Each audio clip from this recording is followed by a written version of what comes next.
take the next left. On the way to an emergency, London Air Ambulance's second trauma team, Dr. John Chatterjee and paramedic Sam Margetts. Follow the road round to the right. You'd expect them to fly, but that can't happen in the capital after dark. They specialise in high trauma cases like gun or knife wounds, aiming to treat on the spot. Speeding through London's busy streets in the dark is not easy. It takes expert navigation and expert driving. Mileage was 11.3, we are patient side. They arrive at the scene of a road traffic accident. Hi guys, I'm John, this is Sam, just coming with one of the paramedics. Wiggle your toes? It's okay. Yeah.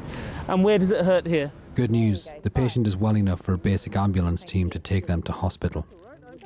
Chatterjee says too many traumas are caused by violence. Roughly about 1 in 1,000 calls will have the need for an advanced trauma team, and these are patients that either won't survive to hospital or will do significantly worse without the advanced interventions that we can bring. Our most common call, sadly, in London is shootings and stabbings, so what we call penetrating trauma. Continue straight on at these lights. The trauma team on their way to another emergency. When the road splits, you'll be taking the left-hand fork straight on. London's air ambulance used to only have one night vehicle. 100, second exit, 12 o'clock. They would have to prioritise which emergency calls to answer. But now there's two. And this new trauma team could save hundreds of lives this winter. The first trauma team is at a stabbing. Chatterjee and Margetts go to help someone with a serious head injury. I think I'll go straight for the tube if you chuck us that. Yeah. Reaching the patient, there's no time to lose. Setting up an emergency room in the street. She needs treatment a basic ambulance crew can't provide. The ambulance crew on scene were all doing a fantastic job when we got there, but she was unconscious, and she was so deeply unconscious that she actually wasn't managing to maintain her own airway.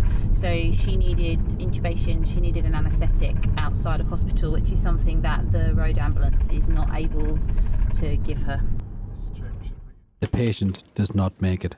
Chatterjee has the burden of telling family members. He says the stress of dealing with emergencies has increased since the pandemic hit. You do your job and you're there for the patient, you're there for that patient's family.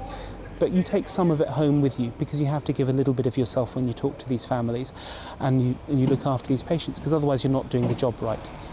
And that layers up over time. And I think one of the things about COVID and this last 20 months in healthcare has been everybody's having these things, but no one's had that time to process and release that pressure.